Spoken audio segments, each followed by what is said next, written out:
Other questions? Um, Yes. why do we need to find invertible matrices? Well, once again, it's a good question. So there are lots of applications. Here I showed you one. For example, here's an application, but there are lots of other applications of inverses.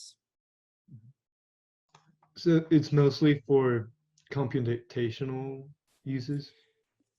Computational reasons, we need inverses in, it's like, think about, you can go back to real numbers.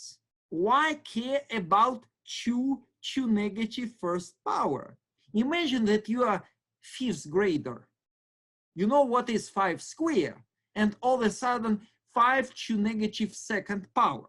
And you may wonder why care? Well, there are lots of reasons to care about negative powers. Same is here. Does this answer the question? Thank you.